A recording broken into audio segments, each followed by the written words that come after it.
करा सुरू मॅडम. सुरू करायचं सर? हो हो, सुरू करा. गुड मॉर्निंग बालक मित्रांनो. आज आपल्या ऑनलाईन मार्गदर्शन तासिकेत तुम्हा सर्वांचे सहर्ष स्वागत. आपल्या अहिल्यानगर जिल्ह्यात सन 2024-25 मध्ये मिशन आरंभ या उपक्रमाअंतर्गत जे विद्यार्थी गुणवत्ता यादीत आलेले आहेत त्या सर्व विद्यार्थ्यांसाठी ऑनलाईन मार्गदर्शन तासिकेचे आयोजन करण्यात आले आहे. या उपक्रमाचे नेतृत्व आपली जिल्हा परिषद अहिल्यानगर करत आहे.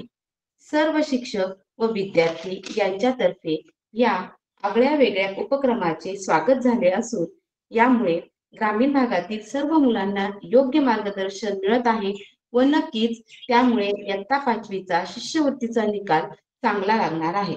या उपक्रमाचे नेतृत्व आपल्या अहिल्यानगरचे माननीय सीओ साहेब श्री आशिष एरेकर साहेब, माननीय शिक्षणाधिकारी श्री भास्कर पाटील साहेब यांनी केले आहे. त्यांचे सर्व शिक्षक व विद्यार्थी यांच्यातर्फे मनापासून आभार. चला, आज आपण मिशन आरंभ मध्ये जे मुलं गुणवत्ता यादीत आले आहे त्या सर्वांसाठी हा ऑनलाईन मार्गदर्शन तासिका ठेवलेली आहे. आज आपण तालुका श्रीरामपूर, जिल्हा अहमदनगर, शाळा जिल्हा परिषद प्राथमिक शाळा रौतवस्ती येथील मार्गदर्शक शिक्षिका आहे वाघ ज्योती भगीरथ.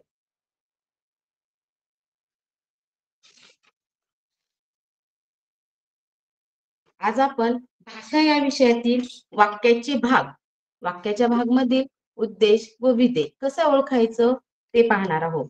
तत्पूर्वी तुम्ही बघितलेच आहे की यापूर्वी तुम्ही शब्दाच्या जाती, लिंग, वचन, काळ हे घटक तुमचे अभ्यासले गेलेले आहे. मग शब्दाच्या जातीमध्ये तुम्ही काय काय अभ्यासलं? नाम, सर्वनाम, विशेषण, क्रियापद, बरोबर की नाही? त्यानंतर तुम्ही पुढे पाहिले लिंग. लिंगाचे प्रकार पाहिले. लिंग 3 प्रकारचे असतात. कोणकोणते? पुल्लिंग, स्त्रीलिंग आणि नपुंसकलिंग. त्याचप्रमाणे पुढे तुम्ही परत अभ्यासला आहे वचन. एक वस्तू, अनेक वस्तू. त्याच्यानुसार वचनचे प्रकार, एकवचन आणि अनेक वचन या घटकाचा देखील तुमचा अभ्यास झालेला आहे मुलांनो. पुढील घटक तुम्ही काल अभ्यासलेला आहे की काळ. काळाचे किती प्रकार असतात? 3. अगदी बरोबर, काळाचे प्रकार 3 असतात. पहिला काळ असतो वर्तमान काळ, दुसरा काळ आहे भूतकाळ आणि तिसरा काळ असतो भविष्यकाळ. आज मराठी भागातील एवढे घटक तुमच्या अभ्यासून झालेले आहे आणि आज आपण नव्याने जो घटक अभ्यासणार आहोत तो म्हणजे वाक्याचे भाग. मग वाक्याचे भाग मध्ये काय असते की वाक्याच्या भागाची 2 भागामध्ये विभागणी केलेली असते. पहिला भाग असतो उद्देश व दुसरा भाग असतो विधेय. तो आपल्याला ओळखायचा असतो. आता वाक्याचे 2 प्रकार असतात. 2 प्रकारामध्ये जो पहिला भाग असतो तो असतो उद्देश व दुसरा भाग असतो विधेय. त्यापूर्वी आपण उद्देश म्हणजे काय, वाक्याची 2 प्रकारात 2 भागात विभागणी होते, परंतु मग उद्देश कोणाला म्हणायचं, विधेय कशाला म्हणायचं याची माहिती थोडक्यात पाहूया. मराठी व्याकरणात उद्देश म्हणजे वाक्यामध्ये ज्याबद्दल किंवा ज्याच्याविषयी काहीतरी सांगितले जाते ती व्यक्ती किंवा वस्तू त्याला त्या वाक्याचा उद्देश भाग असे म्हणतात. म्हणजेच काय रे थोडक्यात मुलांनो की वाक्याचा कर्ता म्हणजेच हा उद्देश असतो. कर्त्याविषयी माहिती सांगणारे शब्द जर कर्त्यापूर्वी असतील तर अशा शब्दांना आपण काय म्हणतो, उद्देश विस्तार. म्हणजे ते संपूर्ण शब्द कोणत्या भागामध्ये मोडले जातात? मग उद्देश या भागामध्ये मोडले जातात. तुम्ही सगळ्यांनी याचा स्क्रीनशॉट काढून ठेवा म्हणजे तुम्हाला लक्षात येईल की आपण उद्देश कोणाला म्हणायचं, कसं ओळखायचं. काढला मुलांनी स्क्रीनशॉट? पुढे आता आपण बघितलं की उद्देश कोणाला सांगितलं की वाक्यामध्ये ज्याच्याबद्दल बोललं जातं, ज्याच्याविषयी काहीतरी सांगितलं जातं, ती व्यक्ती किंवा ती वस्तू. तर उद्देशाविषयी मग त्या वस्तूविषयी त्या व्यक्तीविषयी वक्ता जे काही बोलतो त्या पूर्ण विधानाला विधेय असे म्हणतो. मग थोडक्यात काय की वाक्यात क्रियापदाविषयी माहिती सांगणाऱ्या शब्दांचा समावेश विधेय विस्तारात होतो. क्रियापदाला वाक्यातलं पहिलं काय ओळखायचं असतं आपण? क्रियापद. आपण सर्वप्रथम सगळ्यांनी वाक्यातील क्रियापद ओळखायचं आणि मग क्रियापदाला केव्हा, कोठे, कसे ने प्रश्न विचारायचे आणि जे काही उत्तर मिळेल ते उत्तर आपलं असतं विधेय विस्तार उत्तर. मग ते संपूर्ण उत्तर हे त्या विधेय भागामध्ये असते. थोडक्यात तुम्हाला सांगते की कर्त्याविषयी माहिती सांगणारे शब्द म्हणजे उद्देशाविषयी जर माहिती सांगणारे शब्द कर्त्यापूर्वी आलेले असतील तर त्या सर्व शब्दांचा विचार उद्देश विस्तार मध्ये केला जातो. तर कर्त्याविषयी माहिती सांगणारा शब्द जर कर्त्यानंतर आला तर ते वाक्य विधानपूरक असतं म्हणजे ते विधेय म्हणून ओळखलं जातं. याचाही स्क्रीनशॉट काढून घ्या मुलांनो, म्हणजे तुम्हाला याच्या व्याख्या थोडक्यात संकल्पना लक्षात येईल. आता आपला प्रश्न पेपर क्रमांक 1 भाषा यामध्ये या घटकावर कोणकोणते प्रकारचे प्रश्न विचारले जाऊ शकतात आपण आधी त्याचा अभ्यास करूया. आपण आधी बघितलं की उद्देश्य भाग कसा ओळखायचा, त्यानंतर विधेय भाग कसा ओळखायचा. आता या घटकावर प्रश्नपत्रिकेमध्ये कोणकोणत्या प्रकारचे प्रश्न विचारले जाऊ शकतात ते एकदा अभ्यासूया. चला, प्रश्न क्रमांक 1, वाक्यातील उद्देश्य भाग ओळखा व योग्य पर्यायाचा वर्तुळाचा गोल रंगवा. असा पहिला प्रश्न विचारला जाऊ शकतो. कधीतरी असंही विचारलं जातं प्रश्न क्रमांक 2 की वाक्यातील विधेय भाग ओळखा आणि योग्य पर्यायाचा गोल वर्तुळ रंगवा. पुढे प्रश्न क्रमांक 3 अशाही पद्धतीचा प्रश्न विचारला जातो की पुढील प्रत्येक वाक्यातील विधेय भागात एकूण किती शब्द आलेले आहेत. बघा, असा देखील प्रश्न आपल्याला प्रश्नपत्रिकेमध्ये विचारला जाऊ शकतो. त्याच्यानंतर प्रश्न क्रमांक 4, पुढील प्रत्येक वाक्यातील उद्देश्य भागात एकूण किती शब्द आहेत ते सुद्धा आपल्याला विचारलं जाऊ शकतं. मग यावेळेस आपण काय करणार आहोत, आधी वाक्य वाचणार आहोत, वाक्यामध्ये प्रश्न वाचणार आहोत, प्रश्नामध्ये काय विचारलं आहे त्याच्या खाली आपण अंडरलाईन करायची आणि त्याप्रमाणे ते प्रश्न सोडवण्याचा प्रयत्न करायचा. तुम्हाला माहित आहे स्कॉलरशिपच्या पेपरमध्ये जर आपली थोडीही चूक झाली, आपण घाईघाईत एखादा प्रश्न वाचला, लक्षच नाही दिलं व्यवस्थित, आपल्याला येत असूनही आपले मार्क त्या ठिकाणी जात असतात. त्यामुळे सर्वात प्रथम आपण काय केलं पाहिजे की प्रश्नांचा अभ्यास, प्रश्नांचं वाचन नीट काळजीपूर्वक केलं पाहिजे.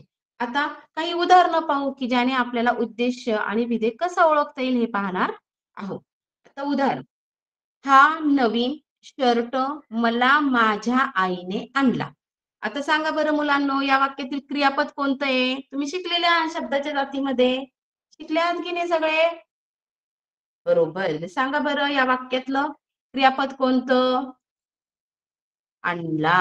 अगदी बरोबर. या वाक्यातील क्रियापद आहे आणला. मग त्याला प्रश्न विचारायचा, कोणी आणला? बरोबर. कोणी आणला? आईने आणला. परंतु आता आपण काय बघितलं की उद्देशाबद्दल जर अजून काही माहिती सांगणारा शब्द जर त्याच्या पूर्वी आलेला असेल तर तो सुद्धा आपल्या उद्देश्य भागामध्ये घ्यायचा असतो. मग आईविषयी काय माहिती सांगितलेली आहे? माझ्या आईने. म्हणजे हा भाग जो आहे माझ्या आईने, हे या वाक्यातील काय झाला? उद्देश्य भाग झाला. मग त्यासाठी आपण सर्वप्रथम काय केलं? क्रियापद ओळखलं, क्रियापदाला प्रश्न विचारला आणि जे उत्तर आलं तो त्या भागातील त्या वाक्यातील उद्देश्य भाग हा असतो. समजलं मुलांनो? पुढे आता उदाहरण क्रमांक 2, या ठिकाणी आपण उद्देश्य पण कसं बघितलं आणि विधेय कसे शोधायचं ते पाहणार आहोत. माणसाने नेहमी समाधानी असावे. परत तेच करायचं. काय ओळखायचं आपल्याला पहिल्यांदा? क्रियापद. काय आहे क्रियापद? असावे. मग विचारायचे प्रश्न, कोण असावे? अगदी बरोबर. कोण असावे? माणसाने असावे. मग माणसाने नेहमी समाधानी असावे. असावेला आपण प्रश्न विचारला, त्याचं उत्तर येते माणसाने. मग माणसाने हा या वाक्यातील उद्देश्य भाग झाला आणि त्यांच्याविषयी, त्या माणसाविषयी काय वाक्य बोललं गेलं रे मुलांनो? की नेहमी समाधानी असावं. मग हे जे उरलेलं विधान आहे ते आपलं विधेय भागामध्ये मोडलं जातं. त्याच्यामुळे नेहमी समाधानी असावे हे आपले आहे विधेय. येते लक्षात मुलांनो? पुढे आपण अजून काही प्रश्न पाहू तसंच. बावची गावचा बंडू शांत व कष्टाळू शेतकरी होता. परत आपण तेच करणार. वाक्य वाचल्यानंतर वाक्याचं काय शोधणार आधी? क्रियापद. काय आहे क्रियापद? होता. मग कोण होता? लगेच मुलं काय उत्तर देणार? बंडू. बरोबर आहे. परंतु घाईघाईमध्ये मी आत्ताच सांगितलं तुम्हाला की जरी बंडू होता, शेतकरी हा बंडू होता, परंतु बंडूशी निगडीत त्याच्या अगोदर त्याचे काहीतरी शब्द आलेले आहेत. ते शब्द देखील आपल्याला घ्यायचे असतात. कोण होता? बंडू. पण बंडू कुठला होता? बावची गावचा बंडू होता. म्हणून बावची गावचा बंडू हा या वाक्यातील काय येणार आहे? उद्देश येणार आहे. आणि उरलेलं म्हणजे काय की त्याच्याविषयी माहिती सांगितली गेली. काय सांगितली गेली? की तो शांत व कष्टाळू शेतकरी होता. हे त्या वाक्याचं विधेय भाग आहे. समजतंय मुलांनो? पुढे आता हे घटक आपण वेगवेगळे या 2-3 उदाहरणांनी बघितलं की आपण उद्देश भाग कसा ओळखायचा, विधेय भाग कसा ओळखायचा. आता आपण काही नमुना प्रश्न पाहूया. नमुना प्रश्नांमध्ये प्रश्न 1, पुढील वाक्यातील उद्देश्य भाग ओळखा. मुलांनो, ज्यावेळेस आपण प्रश्नपत्रिकेमध्ये प्रश्न वाचत असतो त्यावेळेस कधीही जे विचारलं आहे त्या ठिकाणी अधोरेखित करायचं असतं, म्हणजे ते लक्षात येतं आपल्या. पुढील वाक्यातील उद्देश्य भाग ओळखा व त्या पर्याय क्रमांकाचे वर्तुळ रंगवा. मग यामध्ये आपल्याला लक्षात आलं की आपल्याला काय विचारलेलं आहे? उद्देश्य भाग. तर प्रश्न पाहूया. आमच्या वर्गातील वैभवी फार सुंदर नृत्य करते. परत आपण काय करणार? तसंच करणार. काय ओळखणार वाक्यातील? क्रियापद. अगदी बरोबर. काय आहे वाक्यातलं क्रियापद? करते. विचारा त्याला प्रश्न, कोण करते? बरोबर. काय उत्तर येते? वैभवी. पण वैभवीला जोडून अजून काही शब्द आलेले आहेत का रे मुलांनो? आलेले आहेत. कोणते? आमच्या वर्गातील वैभवी. मग आमच्या वर्गातील वैभवी हा संपूर्ण भाग हा या वाक्यातला उद्देश्य भाग आहे. आता आपण पर्याय वाचूया. पर्याय क्रमांक 1, आमच्या वर्गातली. पर्याय क्रमांक 2, आमच्या वर्गातील वैभवी. पर्याय क्रमांक 3, फार सुंदर नृत्य करते. पर्याय क्रमांक 4, नृत्य करते. सांगा बरं मुलांनो, आता आपण तर शोधलं की आपला उद्देश भाग कोणता आहे? बरोबर, आमच्या वर्गातील वैभवी. मग किती किती नंबरचा पर्याय क्रमांक? पर्याय क्रमांक 2 हे या प्रश्नाचं उत्तर आहे. येते मुलांना लक्षात? पुढे आता पहिला जो नमुना प्रश्न वाचला त्याच्यामध्ये आपल्याला ओळखायचं होतं उद्देश्य भाग. आता यामध्ये आपल्याला ओळखायचा आहे विधेय भाग. परत तसंच करायचं प्रश्न वाचताना. पुढील वाक्यातील विधेय भाग ओळखा व त्या पर्याय क्रमांकाचे वर्तुळ रंगवा. असं ओळखा. मग ठीक आहे, आता आपण लक्षात आलंय की आपल्याला कोणता भाग शोधायचा आहे? विधेय भाग. परत आपण आता प्रश्न वाचूया. माणसाने नेहमी सुखी व समाधानी असावे. मग परत आपण काय करणार की या वाक्यातलं क्रियापद ओळखायचं. सांगा परत क्रियापद काय आलं आपलं? असावे. कोणी असावे रे? बरोबर. कोणी असलं पाहिजे? माणसाने. मग माणसाला जोडून काही शब्द आलेला आहे का? नाही. म्हणून माणसाने हा शब्द आपला उद्देश्य भाग झाला. आणि त्याच्याविषयी काय वाक्य बोललं गेलं? की नेहमी सुखी व समाधानी असावे. हे या वाक्यातील विधेय भाग आहे. चला आपण पर्याय वाचूया आणि योग्य पर्यायाच्या वर्तुळाला रंगवूया. पर्याय क्रमांक 1, माणसाने नेहमी. पर्याय क्रमांक 2, सुखी व समाधानी असावे. पर्याय क्रमांक 3, माणसाने समाधानी. आणि पर्याय क्रमांक 4, नेहमी सुखी व समाधानी असावे. सांगा बरं मुलांनो, आता कोणता पर्याय क्रमांकाचं उत्तर आपलं बरोबर आहे? अगदी बरोबर. नेहमी सुखी व समाधानी असावे म्हणजे पर्याय क्रमांक 4. हे या आपल्या प्रश्नाचे उत्तर आहे. आता आपण नमुना प्रश्न अभ्यासून झाले. आपण काही उदाहरणे अशी पाहिले की त्यातून उद्देश भाग म्हणजे काय, विधेय भाग म्हणजे कसा, भागाची विभागणी कशी करायची या पद्धतीने आपण पाहिले. आता आपण सरावासाठी काही प्रश्न आहेत त्या प्रश्नांचा अभ्यास करूया. तर पुढे दिलेल्या वाक्यातील उद्देश भाग ओळखा व त्या पर्याय क्रमांकाचे वर्तुळ रंगवा. मी सांगितल्याप्रमाणे कोणताही प्रश्न वाचताना नेमकं आपल्याला काय विचारलं गेलं ती गोष्ट अंडरलाईन केली गेली पाहिजे. म्हणजे आपण काय करतो घाईघाईमध्ये आपण कधी कधी पाहतच नाही आणि त्यामुळे आपल्याकडून चुकीचा पर्याय किंवा गोल रंगवला जाऊ शकतो. चला प्रश्न. झोपडीत एका बाजूला 4-5 फाटक्या वाकड्या पडलेल्या होत्या. वाक्य आपण ऐकलं. आता आपण इथे काय करणार आहोत, आधी क्रियापद ओळखणार आहोत. ओळखा बरं क्रियापद. होत्या. ठीक आहे. विचारा त्याला प्रश्न. काय होत्या? वाकड्या. अगदी बरोबर. परंतु वाकड्या हा एकच शब्द आलाय का रे? त्याच्याविषयी काय माहिती सांगणारे शब्द आले? फाटक्या पण आल्या आणि किती आहेत त्या पण आल्या. म्हणजे 4-5 फाटक्या वाकड्या हे या वाक्यातील उद्देश्य भाग झाला आणि उरलेले जे शब्द आहेत ते भाग त्यांचे विधेय भागामध्ये गेले. चला आपण पर्याय वाचूया. पर्याय क्रमांक 1 झोपडीत, पर्याय क्रमांक 2 फाटक्या वाकळा, पर्याय क्रमांक 3 4-5 फाटक्या वाकड्या, पर्याय क्रमांक 4 वाकळा.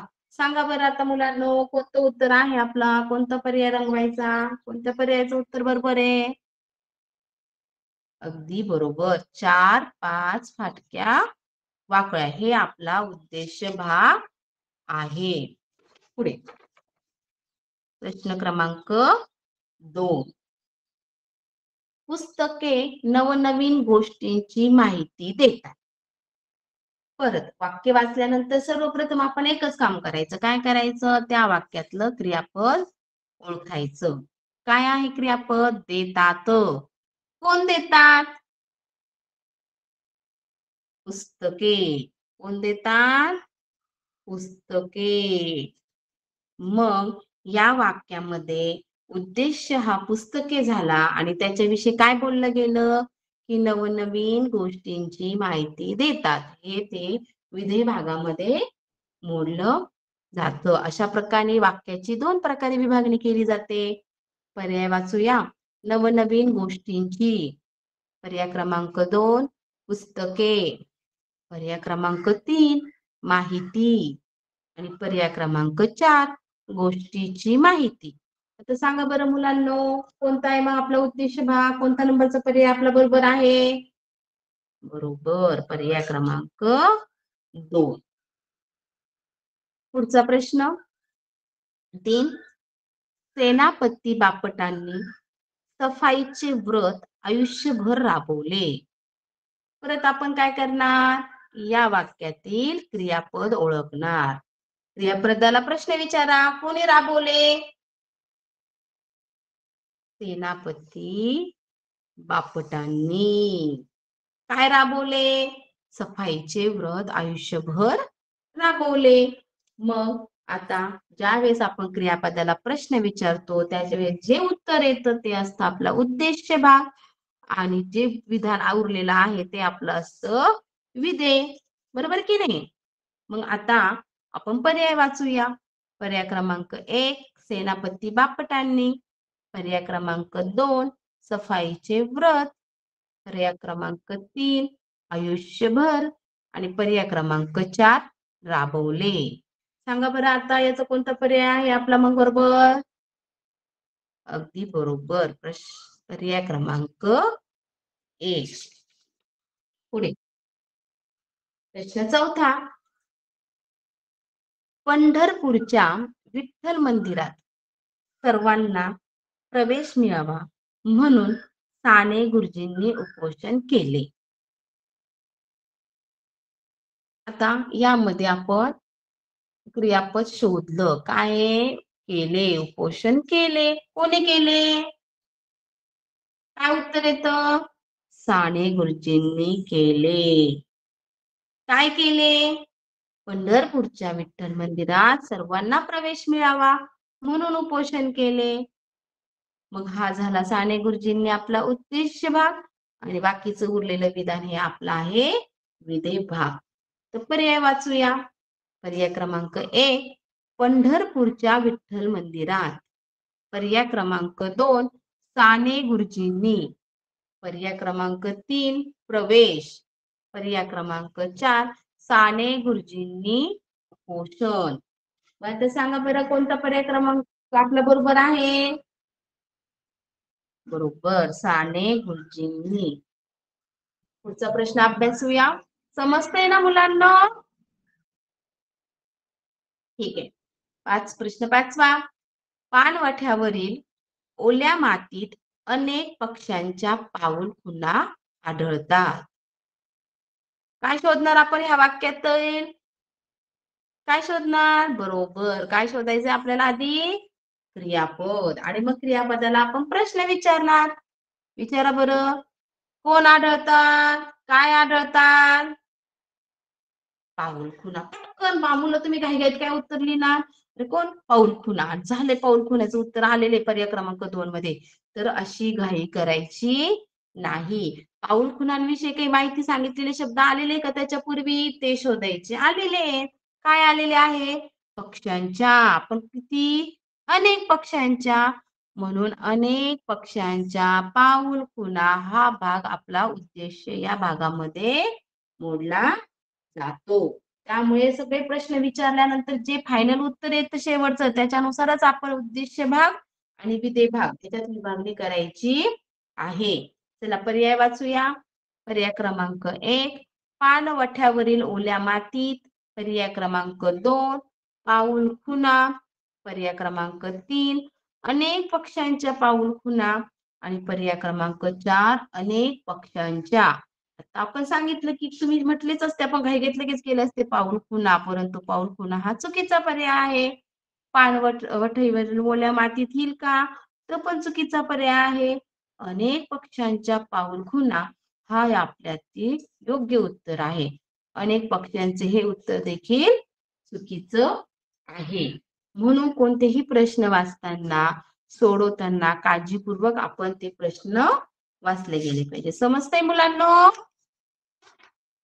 पुढे आता आपण जे सरावासाठी प्रश्न वापरतो आहे त्यामध्ये आपण आता जे प्रश्न अभ्यासले ते अभ्यासले की आपण वाक्यातला उद्देश्य भाग ओळखला व योग्य पर्याय क्रमांकाचं वर्तुळ रंगवलं. आता त्याचप्रमाणे अधिक सरावासाठी आपण पुढचा प्रश्न अभ्यासूया. पुढे दिलेल्या वाक्यातील विधेय भाग ओळखायचा. अंडरलाईनला मारून घ्यायची म्हणजे आपल्या लक्षात राहते की आपल्याला काय ओळखायचंय, काय शोधायचं आहे. बरोबर? व त्या पर्याय क्रमांकाचे वर्तुळ रंगवा. प्रश्न क्रमांक 1 अस्वलाच्या पायाचा ठसा माणसाच्या पायाच्या ठशासारखा दिसतो. बरोबर? आता आपण याच्यातला काय शोधला? क्रियापद शोधला. काय आला तो? दिसतो. कोण दिसतो? काय दिसतो? बरोबर. कोण दिसतो म्हटल्यावर काय येतं? अस्वलाच्या पायाचा ठसा. हे एवढं दिसतो. कोणासारखा दिसतो पण? माणसाच्या पायाच्या ठशासारखा दिसतो. मग कोणाविषयी बोललं गेलं या वाक्यामध्ये? अस्वलाच्या पायाच्या ठशाबद्दल बोललं गेलं. मग हे झालं त्या वाक्यातील उद्देश्य भाग. आणि उरलेलं काय आहे? त्याच्याविषयी काय वाक्य बोललं गेलं? की माणसाच्या पायाच्या ठशासारखा दिसतो. हा झाला त्या वाक्याचा विधेय भाग. आता आपण पर्याय वाचूया आणि योग्य पर्यायाचं वर्तुळ रंगवूया. पर्याय क्रमांक 1 ठशासारखा दिसतो. पर्याय क्रमांक 2 माणसाच्या पायाच्या ठशासारखा दिसतो. पर्याय क्रमांक 3 पायाच्या ठशासारखा दिसतो. पर्याय क्रमांक 4 अस्वलाच्या पायाचा ठसा. आपण हा भाग बघितला की माणसाच्या पायाच्या ठशासारखा दिसतो. हा भाग आपला विधेय भागामध्ये असतो. मग सांगा बरं यातला पर्याय क्रमांक कोणता बरोबर आहे? पर्याय क्रमांक 2. मग हे पर्याय कसे आहेत? चुकीचे आहेत. या अशा खुणा आपल्याला प्रश्नपत्रिकेवर करायच्या आहेत. त्यामुळे आपली चूक होत नाही. चला पुढचा प्रश्न अभ्यासूया. प्रश्न 2. मुंग्या वेगवेगळ्या प्रकारचे गंधकण बाहेर सोडतात. बरोबर. आता याच्यामध्ये आपण परत काय शोधणार? क्रियापद. मग क्रियापद काय आलं? सोडतात. कोण सोडतात? बरोबर. काय आलं उत्तर? मुंग्या सोडतात. मग मुंग्या सोडतात म्हणजे मुंग्याविषयी काय माहिती सांगितली गेली? की वेगवेगळ्या प्रकारचे गंधकण बाहेर सोडतात. मग ज्याच्याविषयी कर्त्याविषयी जी माहिती बोलली जाते ते संपूर्ण विधान कसं असतं? विधेय असते. चला पर्याय वाचूया आणि योग्य पर्यायाचं उत्तर शोधूया. पर्याय क्रमांक 1 बाहेर सोडतात. पर्याय क्रमांक 2 गंधकण बाहेर सोडतात. पर्याय क्रमांक 3 वेगवेगळ्या प्रकारचे सोडतात. पर्याय क्रमांक 4 वेगवेगळ्या प्रकारचे गंधकण बाहेर सोडतात. मग बाहेर सोडतात हे विधेय भाग येईल का? नाही, चुकीच. गंधकण बाहेर सोडतात फक्त एवढंच वाक्य येईल का? नाही, हे सुद्धा चुकीचं. वेगवेगळ्या प्रकारचे सोडतात येईल का? नाही, चुकीचं. मग कोणतं येईल? वेगवेगळ्या प्रकारचे गंधकण बाहेर सोडतात. म्हणजे पर्याय क्रमांक 4 हे या आपल्या प्रश्नाचे उत्तर आहे. समजतंय ना मुलांना? चला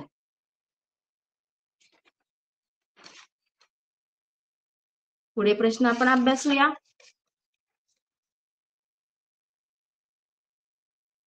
प्रश्न क्रमांक 3 कवितामुळे सावरपाड्याचे नाव आज सर्वदूर पसरले आहे. मग परत आपण काय करणार आहे? क्रियापद शोधणार आहे. काय आहे? पसरले आहे. आणि मग या क्रियापदाला आपण प्रश्न विचारणार आहोत. काय प्रश्न विचारणार आहोत? काय पसरलंय? कोण पसरलंय? कशाचं नाव पसरलेलं आहे? बरोबर. कशाचे नाव पसरलेले आहे? सावरपाड्याचे नाव. हे या वाक्यातील काय झालं? उद्देश झाला. आणि त्याच्याविषयी विधेय काय झालं? की कवितामुळे म्हणजे उरलेले विधान कवितामुळे आज सर्वदूर पसरलेले आहे. हे त्याचं विधान झालं. म्हणजे हे विधेयपूरक विधान झालं. आणि यालाच आपण काय म्हणतो? विधेय असे म्हणतो. चला पर्याय वाचूया आणि आपलं योग्य पर्याय शोधूया. आज सर्वदूर पसरले आहे. बरोबर येईल का? नाही. 2 कवितेमुळे आज सर्वदूर पसरले आहे. बघा आपण इथं अंडरलाईन मारलेली आहे. आले का? कवितामुळे आज सर्वदूर पसरलेले आहे. हा भाग आपला कशामध्ये येतो? विधेय भागामध्ये येतो. कवितामुळे सर्वदूर पसरलेले आहे. यामध्ये सुद्धा येणार नाही कारण काय इथे आज हा शब्द आलेला नाही. सावरपाड्याचे नाव आज सर्वदूर पसरलेले आहे.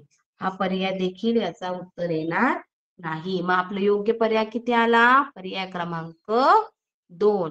प्रत्येक पर्याय चेक करून बघायचा. तो बरोबर आहे का चूक आहे? ते ठरवायचं आणि मगच गोल रंगवायचा. चला पुढचा प्रश्न अभ्यासूया. पुढच्या वर्षी तुम्ही 5वीतून 6वी मध्ये जाणार. परत आपण काय करणार? या वाक्यातला क्रियापद ओळखणार. काय आहे क्रियापद? जाणार. कोण जाणार? सांगा बरं कोण जाणार? तुम्ही. बरोबर. कोण जाणार आहात? तुम्ही जाणार आहात. आणि कुठे जाणार आहात तुम्ही? पुढच्या वर्षी 5वीतून 6वी मध्ये जाणार. म्हणजे तुमच्याविषयी एवढं वाक्य बोललं गेलंय, हे विधान बोललं गेलंय आणि हेच विधान म्हणजे आपलं विधेय आहे. तरी आपण पर्याय वाचूया आणि योग्य पर्यायाचं उत्तर शोधूया. पर्याय क्रमांक 1 6वी मध्ये जाणार. पर्याय क्रमांक 2 5वीतून 6वी मध्ये जाणार. पर्याय क्रमांक 3 पुढच्या वर्षी 5वीतून 6वी मध्ये जाणार. आणि पर्याय क्रमांक 4 पुढच्या वर्षी जाणार. सांगा बरं मुलांना आता सांगायचं तर कोणता पर्याय बरोबर आहे? समजतंय तुम्हाला? काय आलंय आपलं? पुढच्या वर्षी 5वीतून 6वी मध्ये जाणार, म्हणजे पर्याय क्रमांक 3 हे आपले उत्तर आहे. म्हणजे पर्याय क्रमांक 1 चुकलेला आहे, पर्याय क्रमांक 2 देखील चुकलेला आहे आणि पर्याय क्रमांक 4 देखील चुकलेला आहे.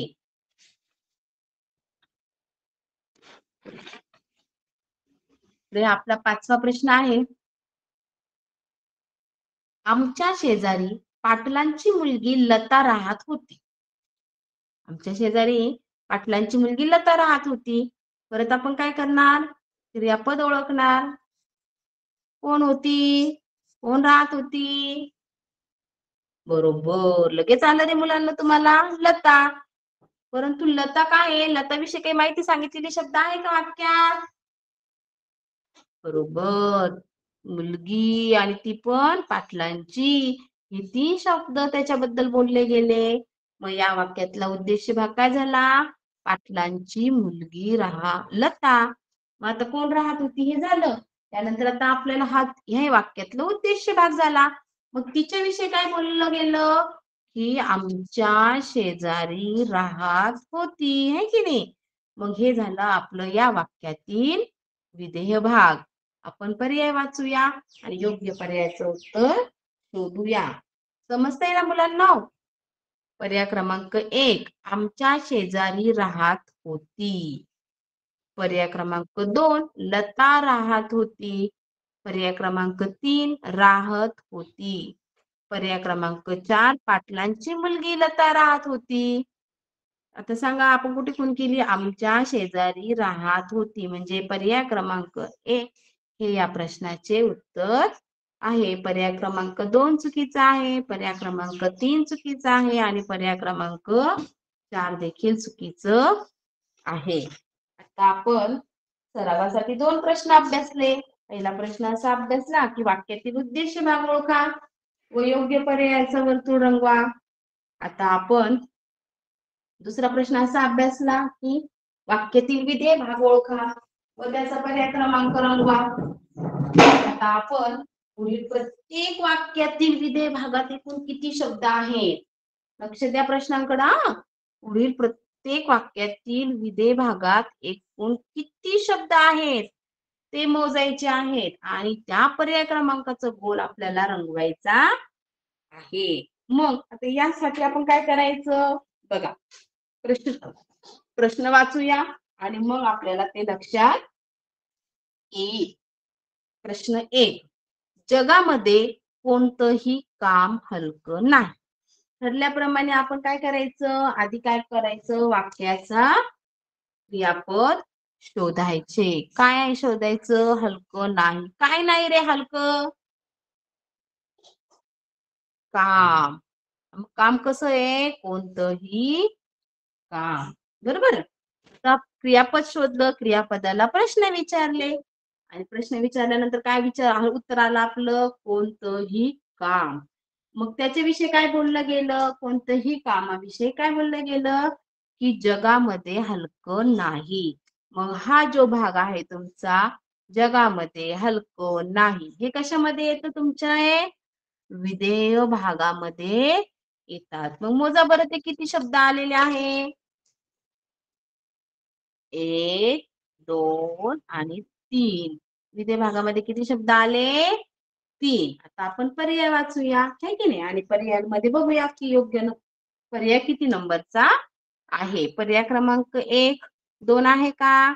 नाही. पर्याय क्रमांक 2 3 बरोबर. पर्याय क्रमांक 3 4 चुकीचा. पर्याय क्रमांक 4 आहे चुकीचा. आपलं किती आलेले आहेत? 3. आणि मग पर्याय क्रमांक 2 हे आपले उत्तर आलेले आहे. समजते मुलांना? पुढे प्रश्न 2 रोगामुळे शरीर क्षीण होत जाते. रोगामुळे शरीर क्षीण होत जाते. कोण होत जात? प्रश्न विचारला, काय आलं? शरीर. हे या वाक्यातील काय झालं? उद्देश भाग झाला. आणि काय त्याच्याबद्दल काय बोललं गेलं? रोगामुळे क्षीण होत जाते. एवढं विधान त्या वाक्याविषयी बोललं गेलं शरीराविषयी. मग ते किती शब्द आले? हे सर्व विधान कशात आलं आपलं? विधेय. आणि मग किती आले ते शब्द? 1, 2, 3, 4. आपण इथे काढून ठेवूया.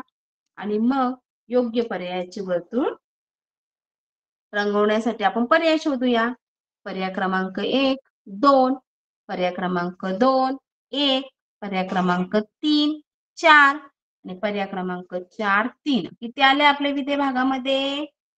4. मग 4 नंबरचा पर्याय कुठे आहे? पर्याय क्रमांक 3. म्हणजे ह्या 2, 1 आणि पर्याय क्रमांक 4 हा चुकीचा पर्याय आहे. प्रश्न वाचला आणि प्रश्न वाचून त्याच्यामध्ये जर क्रियापद शोधलं, क्रियापदाला जर प्रश्न विचारला, जे उत्तर येतं तो भाग जर काढला, तर तो उद्देश भागात सोडून बाकीचे सर्व विधान हे त्या विधेय भागामध्ये असते. तर पुढचा प्रश्न, आमच्या घरापासून शाळा फार जवळ होती. परत आपण विचारलं, कोण जवळ होती? शाळा. मग या वाक्यातील उद्देश भाग काय झाला? शाळा. कोणाविषयी बोललं गेलं? शाळेविषयी. काय बोललं गेलं शाळेविषयी? की आमच्या घरापासून फार जवळ होती. हे वाक्य त्याच्यापासून बोललं गेलं. मग याच्यामध्ये ह्या उरलेल्या वाक्याला आपण विधेय म्हणतो. आता त्या विधेयामध्ये किती शब्द आलेले आहेत? मोजा बरं. 1, 2, 3, 4, 5. हे आपण उत्तर काढून ठेवलं. आता खाली पर्याय वाचूया आणि योग्य पर्यायाचं उत्तर शोधूया. पर्याय क्रमांक 1, 4, पर्याय क्रमांक 2, 3, पर्याय क्रमांक 3, 5 आणि पर्याय क्रमांक 4, 2. सांगा बरं मुलांना कोणता आला मग? बरोबर, पर्याय क्रमांक 3 हे आपले उत्तर आलेले आहे. समजते मुलांना? पुढे प्रश्न क्रमांक 4. आता आपण संगणकावरही पुस्तक वाचतो. बरोबर. आता या वाक्यातील काय आलं? क्रियापद पाहतो. पुस्तक पाहतो. मग पाहतो का? कोण पाहतो रे? बरोबर, आपण पाहतो. मग आपण हे वाक्यातलं काय झालं? उद्देश. आणि आपल्याविषयी काय बोललं गेलं? आता संगणकावरही पुस्तक पाहतो. म्हणजे हे विधान बोललं गेलं. मग ते किती शब्द आले ते मोजू आपण. 1, 2, 3, 4. बरोबर. आता आपण पर्याय वाचूया. पर्याय क्रमांक 1, 2, पर्याय क्रमांक 2, 1, पर्याय क्रमांक 3, 4, पर्याय क्रमांक 4, 3. किती उत्तर आले आपलं? 4. म्हणजे पर्याय क्रमांक 3. पुढे प्रश्न 5वा. एक उत्तम गाणारे बुवा आलेले आहेत. परत आपण क्रियापद शोधणार. आलेले आहेत. कोण आलेले आहेत? विचारा प्रश्न. बरोबर, बुवा. बुवा आलेत. परंतु बुवाविषयी काय माहिती सांगितलेली आहे? की ते गाणारे आहेत, उत्तम पण आहेत आणि एक म्हणजे एक उत्तम गाणारे बुवा यांच्याविषयी माहिती सांगितलेली आहे. म्हणून हा या वाक्यातील उद्देश्य भाग आहे. आणि काय बोललं गेलं त्यांच्याविषयी? की आलेले आहे. म्हणजे दोनच शब्द आले. एक आणि हा 2. आता आपण पर्याय वाचूया. पर्याय क्रमांक 1, 4, पर्याय क्रमांक 2, 1, पर्याय क्रमांक 3, 2 आणि पर्याय क्रमांक 4, 5. सांगा बरं किती नंबर? पर्याय क्रमांक 3. समजलं मुलांनो? पुढे ज्याप्रमाणे आता आपण विधेय भाग ओळखून त्याच्या शब्दांची संख्या शोधली, त्याचप्रमाणे आपण आता पुढील प्रश्नामध्ये पुढील प्रत्येक वाक्यातील उद्देश्य भाग ओळखणार आहे आणि त्याच्यात एकूण किती शब्द आलेले आहे ते आपण आता शोधणार आहोत. त्यामुळे काय होणार आहे? की जसं आपल्याला विधेय भाग ओळखून आपण शब्दांची संख्या मोजली, तशीच आपण आता उद्देश भाग ओळखून त्याच्यामध्ये किती शब्दांची संख्या येणार आहे ते आपण शोधणार आहोत. पुढे प्रश्न वाचूया. प्रश्न 1. बावची गावचा बंडू शांत व कष्टाळू शेतकरी होता. परत आपण इथला क्रियापद शोधला. होता. कोण होता? बंडू. पण हेच वाक्य आपलं मागे पण येऊन गेलं आहे, है की नाही? मागच्या उदाहरणामध्ये आपण त्याच्याविषयी सांगितले की बंडू होता आहे, पण बंडू विषयी काय माहिती सांगितली? बावची गावचा बंडू. याच्याविषयी बोललं गेलं. मग हे एकूण शब्द किती आले ते आपण आता मोजायचे. 1 2 3. किती शब्द आले? 3. म्हणजे आपल्या या वाक्यातील उद्देश्य भागामध्ये किती शब्द आलेले आहेत? 3 शब्द आलेले आहेत. आता आपण पाहू की पर्याय क्रमांक कोणत्यामध्ये 3 शब्द हे आहे. पर्याय क्रमांक 1 हे चुकीचं आहे. पर्याय क्रमांक 2 4 चुकीचा आहे. पर्याय क्रमांक 3 2 चुकीचा आहे. आणि पर्याय क्रमांक 4 3 आपलं आलेलं उत्तर आणि पर्याय क्रमांक 4 बरोबर आलेला आहे. पुढे प्रश्न 2. एखादे संकट आल्यावर मुंग्या लगेच एकमेकांना सावध करतात. कोण सावध करतात? प्रश्न विचारला. काय आलं उत्तर? मुंग्या. बरोबर. काय उत्तर आलं? मुंग्या. आणि मग त्या मुंग्याविषयी काय बोललं गेलं? की एखादं संकट आलं की त्या लगेच एकमेकांना सावध करतात. मग या उद्देश्य भागामध्ये एकच शब्द आलेला आहे आपला मुंग्या. बरोबर की नाही? बाकीचे हे सर्व काय आहे त्याच्याविषयी बोललेलं विधेय आहे. आता आपण पर्याय वाचूया. पर्याय क्रमांक 1 4, पर्याय क्रमांक 2 3, पर्याय क्रमांक 3 2, पर्याय क्रमांक 4 1. सांगा बरं मग. पर्याय क्रमांक 4 हे आपलं बरोबर उत्तर आहे. समजते मुलांनो? लक्षात येते? चला पुढचा प्रश्न. सुधीर व सुमन एकाच शाळेत शिकतात. बरोबर. परत आपण या वाक्याचं काय शोधलं? क्रियापद शोधलं. शिकतात. कोण शिकतात? सुधीर व सुमन. म्हणजे या लोकांविषयी माहिती बोलली गेली. सुधीर आणि सुमन विषयी. मग उद्देश भागामध्ये कोणते घटक आले? सुधीर व सुमन. आणि काय बोललं गेलं? की ते एका शाळेत शिकतात. हे त्या वाक्यातील विधेय झालं. मग आता आपण याच्यामध्ये किती भागामध्ये आले? 1 2 3. या वाक्यातील उद्देश भागामध्ये किती शब्द आले? 3 शब्द आले. पर्याय वाचूया. पर्याय क्रमांक 1 3, पर्याय क्रमांक 2 1, पर्याय क्रमांक 3 2 आणि पर्याय क्रमांक 4 4. उत्तर काय आलेलं आहे आपलं? पर्याय क्रमांक 1. पर्याय क्रमांक 2 चुकीचा आहे. पर्याय क्रमांक 3 चुकीचा आहे. पर्याय क्रमांक 4 देखील चुकीचं आहे.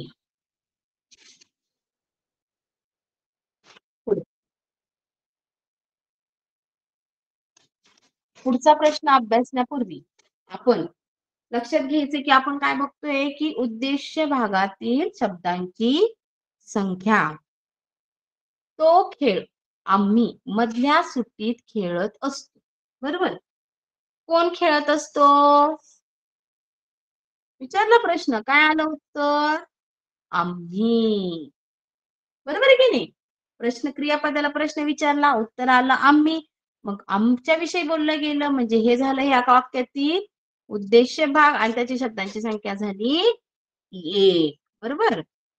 आता आपल्याला काय करायचं? पर्याय वाचायचे. पर्याय क्रमांक 1 2, पर्याय क्रमांक 2 3, पर्याय क्रमांक 3 4 आणि पर्याय क्रमांक 4 1.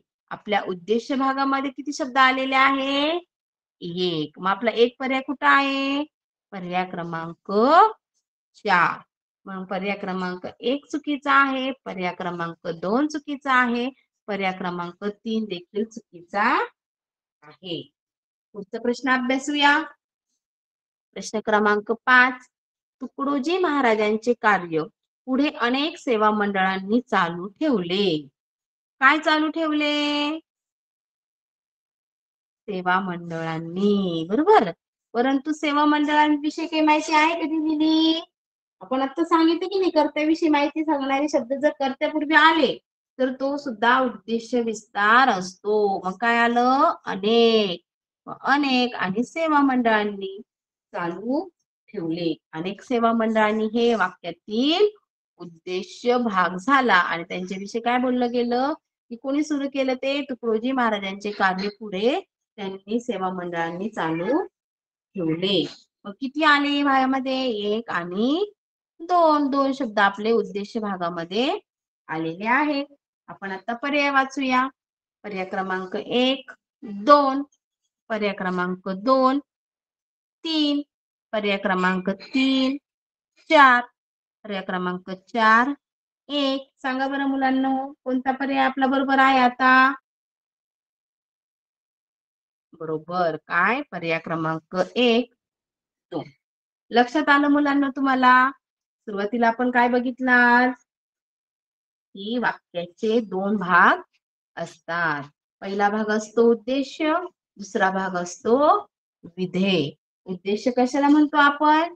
ज्याच्याविषयी बोललं गेलं जातं, ज्या व्यक्तीविषयी बोललं जातं, ज्या वस्तूविषयी बोललं जातं, त्याला आपण त्या वाक्यातील उद्देश्य भागाचा म्हणतो. आणि थोडक्यात काय म्हणतो आपण? की वाक्याचा कर्ता म्हणजेच त्या वाक्यातील उद्देश्य असतो. आणि कर्त्याविषयी जर काही माहिती सांगणारे शब्द त्याच्या पूर्वी आलेले असतील तर ते संपूर्ण भाग उद्देश असतो. आणि उद्देशाविषयी किंवा कर्त्याविषयी माहिती सांगणारे जे शब्द आलेले असतील, जे विधान आलेले असेल, त्याला आपण विधेय म्हणतो. आणि त्याच्यासाठी आपण काय करतो? आधी क्रियापद ओळखतो, क्रियापदाला प्रश्न विचारतो, त्या प्रश्नाने जे उत्तर येतं तो आपल्या वाक्याचा उद्देश्य भाग असतो. आणि त्याच्याविषयी जे काही वाक्य बोललेलं जातं ते संपूर्ण विधान हे त्या वाक्यातील विधेय भाग असतो. ह्या पद्धतीने आपण उद्देश्य, विधेय याच्या संकल्पना पाहिल्या. त्यानंतर त्याच्यासाठी नमुना प्रश्न अभ्यासले. त्यानंतर आपण सरावासाठी प्रश्न घेतले आणि त्या सरावाच्या प्रश्नानुसार आपण उद्देश आणि विधेय कसे ओळखायचे ते बघितले आहे. पुढे एक छोटासा तक्ता आपण तयार केलेला आहे की तुम्हाला आपल्याला लक्षात येतं की कोणाविषयी बोललं जातं. आता आपण थोडक्यात एकच संकल्पना लक्षात घेतली की ज्याच्याविषयी बोललं जातं, ज्याच्याविषयी माहिती सांगितली जाते त्याला त्या भागातील काय म्हटला जातो? उद्देश्य भाग म्हटला जातो. आणि जे काही वाक्य बोललं जातं त्याला आपण त्याचा विधेय भाग म्हटला जातो. तर पाहूया. तर याचं वाक्य विभागणी करून लिहिलेली आहे, परंतु वाक्य कसं आहे? राम हुशार मुलगा आहे. सांगा मग कोणाविषयी बोललं गेलं? राम. रामाविषयी बोललं गेलं की नाही? मग राम हा काय झाला? या वाक्यातील उद्देश्य भाग झाला. आणि काय बोललं गेलं? की तो हुशार मुलगा आहे. हे या वाक्यातील विधेय भाग झाला. पुढे महाराष्ट्र राज्य आहे. कोणाविषयी बोललं गेलं? महाराष्ट्राविषयी बोललं गेलं. म्हणून हे वाक्यातील उद्देश्य आहे. आणि राज्य आहे हे त्या वाक्यातील विधेय आहे. पुढे कृष्णा ही नदी आहे. कोणाविषयी बोललं गेलं? परत तोच प्रश्न. कृष्णा. मग कृष्ण हे काय झालं? या भागातील उद्देश्य झाला. आणि ही नदी आहे हे त्या वाक्यात माहिती सांगणार विधेय झाले. पुढे शिवाजी महाराज यांनी स्वराज्य निर्माण केले. कोणी निर्माण केले? आपण तसंच प्रश्न विचारतो. मग कोणाविषयी बोललं गेलं? लक्षात येते ना? शिवाजी महाराजांविषयी बोललं गेलं. मग शिवाजी महाराज ह्या वाक्यातील काय झाला? उद्देश्य भाग झाला. आणि यांनी स्वराज्य निर्माण केले हे त्याच्याबद्दल माहिती देणाऱ्या विधानाला विधेय भाग असे म्हणतो. पुढे आंबा खूप गोड आहे. परत आपण तेच कोणाविषयी बोललं गेलं? ज्या व्यक्तीविषयी, ज्या वस्तूविषयी, ज्या ठिकाणाविषयी बोललं जातं त्याला आपण काय म्हणतो? त्या भागातील उद्देश्य म्हणतो. आंबा हा या वाक्यातील उद्देश्य आहे. आणि त्याला काय बोललं गेलं आहे? की खूप गोड आहे. हे त्याबद्दलची माहिती सांगणारे विधान आले. पुढे हळद. हळद पिवळ्या रंगाची असते. हे वाक्य झालं. कोणाविषयी बोललं गेलं? हळद. बरोबर. काय वाक्य बोललं गेलं हळदीविषयी? ही पिवळ्या रंगाची आहे. म्हणजे हळदीविषयी जे विधान केलेले असतं हे झालं विधेय. आणि ज्याबद्दल बोललं जातं तो असतो उद्देश. पुढे अपूर्वा खूप खोडकर मुलगी आहे. ठीक आहे. मग कोणाविषयी बोललं गेलं? तेच प्रश्न आपण विचारतो. कोण आहे? कोण आहे? कोणाविषयी बोललं गेलं? ज्यावेळेस असे प्रश्न विचारले जातात, जे काही उत्तर येतं ते असतं उद्देश. मग या वाक्यामध्ये अपूर्वा ही काय आहे? उद्देश आहे. खूप खोडकर मुलगी आहे. ही तिच्याविषयी माहिती सांगणारे विधान आहे. व हे आपलं त्या वाक्यातील काय आहे? विधेय भाग आहे. अशा पद्धतीने आपण काय करतो, वाक्यांची दोन विभागामध्ये, दोन प्रकारामध्ये विभागणी करत असतो. पुढे, मोर हा भारताचा राष्ट्रीय पक्षी आहे. परत आपण काय करणार, क्रियापद शोधणार, कोण आहे त्याला प्रश्न विचारणार आणि मग जे कोणी उत्तर येतं म्हणजे ते आलं आपलं या वाक्यातील उद्देश भाग. म्हणजे मोर, मोर या वाक्यात, मोर हा या वाक्यातील उद्देश भाग आहे आणि त्याची माहिती सांगणारा शब्द आहे की हा भारताचा राष्ट्रीय पक्षी आहे. हे त्या वाक्याचं विधान आहे. पुढे, वाघ हा भारताचा राष्ट्रीय प्राणी आहे. परत आपण काय करणार, याच्यातला क्रियापद शोधणार, क्रियापदाला प्रश्न विचारणार आणि क्रियापदाने क्रियापदाला प्रश्न विचारल्यानंतर जे उत्तर येईल तो त्या भागातील उद्देश भाग असणार. मग आपण काय प्रश्न विचारला, कोण आहे, कोणता प्राणी आहे, बरोबर वाघ. वाघ हा प्राणी काय आहे, हा आपला भारताचा राष्ट्रीय प्राणी आहे. पुढे, रामाने रावणाचा वध केला. कोणी केला, प्रश्न परत आपण तेच क्रियापद ओळखायचं, क्रियापदाला प्रश्न विचारायचा, जे उत्तर येणार तो त्या भागातील त्या वाक्यातील उद्देश भाग असतो आणि जे काही उत्तर येणार आहे, जे काही वाक्य येणार आहे ते त्या वाक्याचे विधेय भागामध्ये मोडले जाते. रावणाचा वध, रामाने रावणाचा वध केला, हे झालं त्याबद्दलचं विधेय वाक्य. आलं मुलांना लक्षामध्ये? तुम्ही याचाही स्क्रीनशॉट काढून ठेवा की वाक्याची विभागणी आपण कशी दोन प्रकारे केलेली आहे. हे अधिक सरावासाठी आपण वाक्य तयार केलेले आहेत.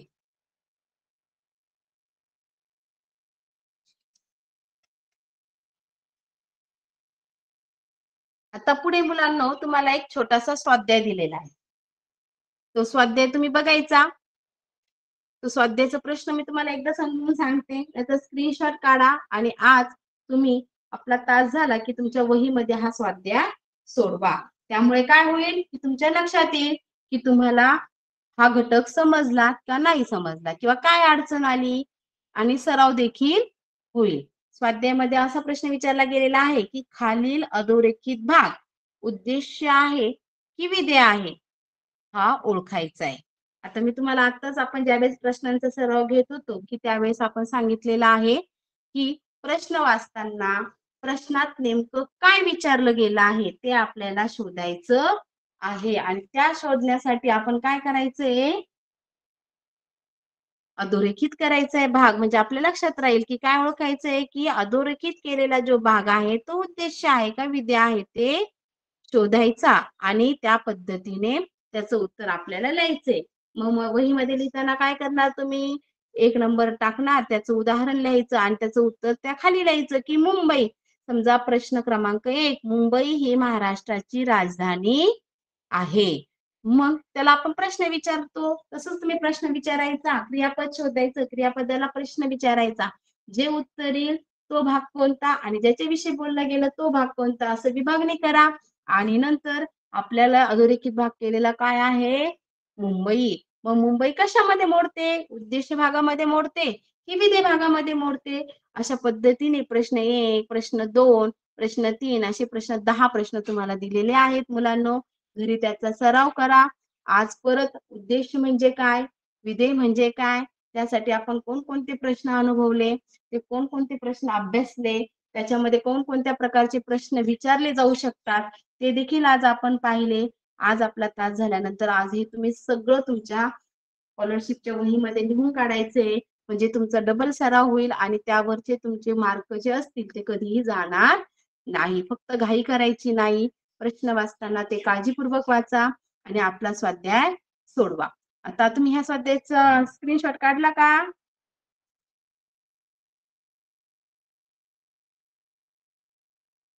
म्हणजे ठीक आहे. आता तुमच्या लक्षात आलं असेल की मी सुरुवातीला आपण ज्यावेळेस ऑनलाईन क्लासला जॉईन झालो त्यावेळेसच मी तुम्हाला सांगितलं की सध्या आपले भाषा या विषयाचे मार्गदर्शन चालू आहे आणि त्यामध्ये आता तुमचे बरेच घटक म्हणजे 4 ते 5 घटक तुमचे अभ्यास करून झालेले आहेत. आपण फक्त एक थोडीशी 2 मिनिटाची रिव्हिजन घेऊया की आपलं तुमचं भाषा या विषयामध्ये काय काय झालेलं आहे. तर पहिला भाग तुमचा कोणता झाला, शब्दांच्या जाती. कोणकोणत्या जाती असतात बरं शब्दांच्या, नाम, सर्वनाम, विशेषण आणि क्रियापद. नाम म्हणजे काय, विशेषण म्हणजे काय, सर्वनाम म्हणजे काय आणि क्रियापद म्हणजे काय, हा घटक तुमचा पूर्णपणे शिकून झालेला आहे आणि तुम्ही त्याचा अभ्यास पण केलेला असणार आहे आणि आता तुम्हाला तो घटक एकदम सोपा जात असणार आहे. त्यानंतर तुम्ही पुढे बघितलेला असणार आहात की लिंग.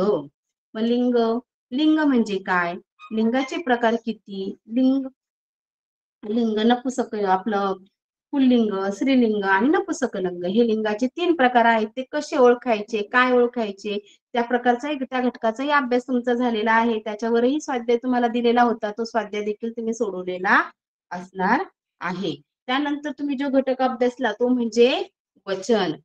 संख्येनुसार, वस्तूंच्या संख्येनुसार आपल्याला वचन कळते. एक वस्तू असली तर एक वचन, अनेक वस्तू असल्या की अनेक वचन, काही ठिकाणी वचन आणि अनेक वचन याची तुम्ही अभ्यास केलेला असणार आहे. तो घटकही तुमचा झालेला आहे. त्यावरील स्वाध्याय देखील तुम्ही सोडवलेला निश्चितच आहे आणि मला असं वाटतं की तुम्हाला या घटकांमध्ये काहीही अडचण आता येणार नाही. आणि तुम्ही कालच म्हणजे कालचे जे ऑनलाईन तास होते त्यामध्ये तुम्ही काळाचे घटक शिकवलेले असणारे, काळ कसे ओळखायचे, काळाचे प्रकार कोणते आहेत. आपण बघितलेलेच आहे की काळाचे 3 प्रकार असतात. वर्तमान काळ, भविष्य काळ आणि भूतकाळ. आणि हे 3 प्रकार कसे ओळखायचे की ते वाक्याच्या क्रियापदावरून ओळखले जातात. त्याचा देखील स्वाध्याय तुम्हाला मिळालेला होता आणि तो स्वाध्याय देखील तुम्ही सोडून झालेला आहे. म्हणजे आतापर्यंत पेपर क्रमांक 1 मधील भाषा या घटकातील तुमचे एवढे घटक आज शिकून झालेले आहे.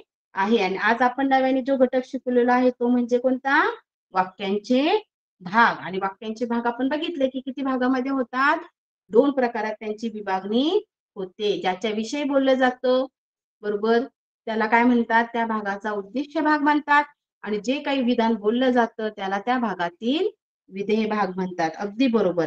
आणि हेच आपल्याला पुढे करायचं आहे की वाक्याचे प्रकार ओळखण्यासाठी आपल्याला क्रियापदाला प्रश्न विचारायचे, त्या प्रश्नांनुसार जे उत्तर येणार ते उद्देश आणि विधेय या भागात आपल्याला घ्यायचे आहे. अशा प्रकारे आज आपण वाक्यांचे भाग इथपर्यंतचे घटक आपला घेतलेला आहे. मुलांनो, सगळ्यांना लक्षात आलं की नाही हा भाग? सगळ्यांनी आज क्लास संपल्यावर हा स्वाध्याय करायचा आहे. याचा स्क्रीनशॉट काढला मुलांना स्वाध्यायाचा?